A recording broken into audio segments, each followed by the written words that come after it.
Subject code 18CS2007 Data Structures and Algorithms Lab, experiment number 8, implementation of quicksort algorithm. In this video we are going to see how a quicksort algorithm can be used to sort any unsorted array using Python programming language. Here we can see there are two functions. First one is the partition function, and second one it is quicksort function. This function requires three inputs. First one, A is the array which is to be read from the user, L is the starting index, and H is the index of the last element in the input array A. So we'll start from the function call here. Function call here is quicksort of array which is already read from the user using map function, and we are converting that to list that gives the list of array elements of type integer. So here for input for this quicksort, array should have greatest of all the elements at last position. So that is a condition for the input for this quicksort algorithm. So we are inserting the largest of all the elements can be found like maximum of array plus 1, right? So that will be the largest of all the elements in the array. So that one we are inserting at the last position. So length of array will give us the last index, right? So we are inserting this one at the last position. So we are then after that we are calling this function quicksort of array, and 0 as the starting index and this one as the high ending index, because we have inserted a central value at the last, right? So we need not pass that one. We can exclude that and pass up to n minus 2, where n is the length of array. So once we pass all these value to this function, there is a base condition for our recursion. Since I've already told that this quicksort algorithm uses a divide and conquer approach to sort the array. So we'll keep on partitioning the array, input array A, until we get single element in the array A. So if there is a single element in the array, then starting index and ending index will be same, right? So this condition will be failed, and after after that we'll return, or else we'll return from this function. That's it. So this will be the our base condition for this recursion. Okay. So in this function we are calling this partition algorithm. That is, here we have defined our partition function, which also requires three inputs, that is the array, the starting index and the ending index. So this partition algorithm assumes the first element of our array as pivot element. So we'll take the pivot as the first element in our array. Then we'll have two index pointers, those are I and j. I will be the immediate next of pivot element, immediate next element of the pivot element, and j will be the j points to the uh, last element of the array. That's why we have assigned j equal to h. H is the ending index of our array, right? So j points to the last element of our array. So here we have an infinite while loop. We'll see how this works.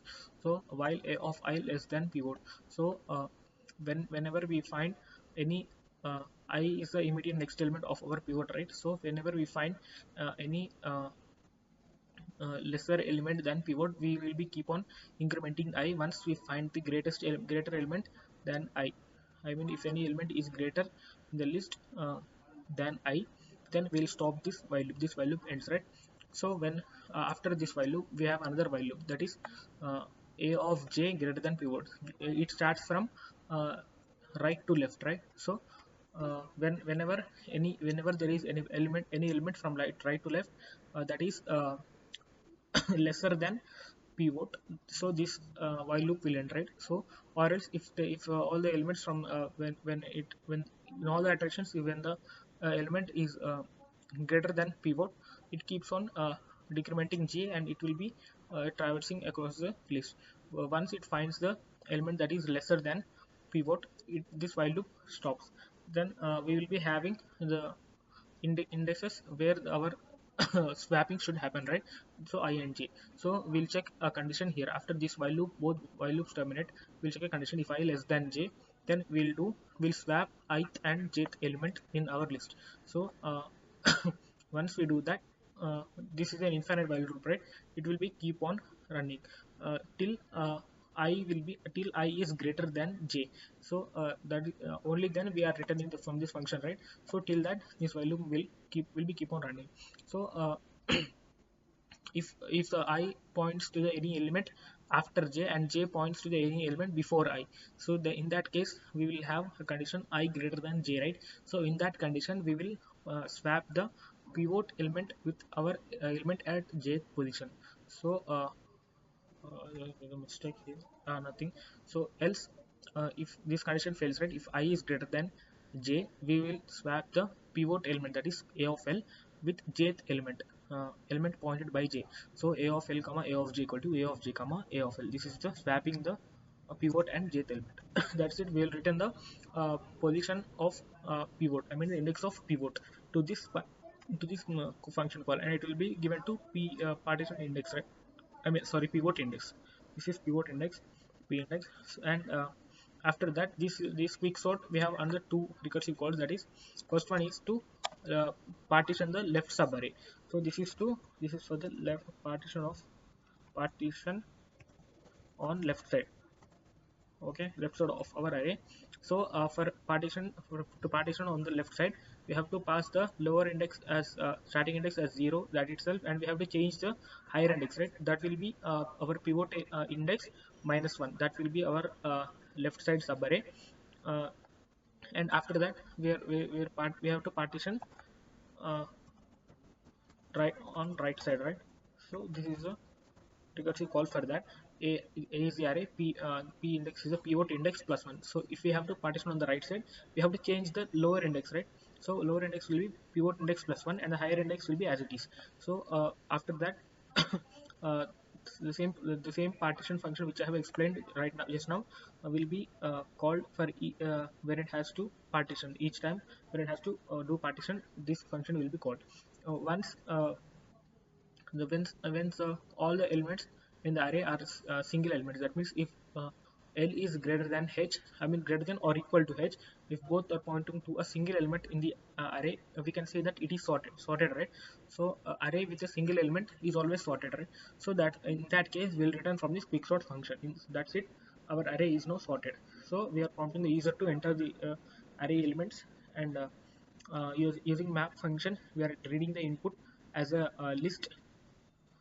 So with space we have to enter, right? Okay, and after that uh, we are printing the array.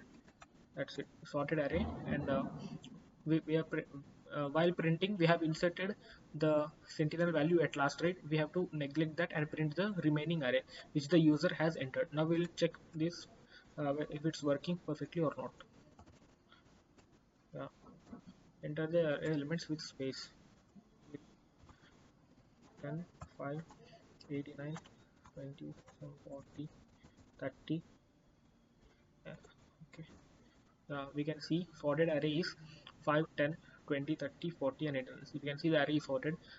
We can see the data type here is float, because if we give float there, it works for floated, I mean decimal values also.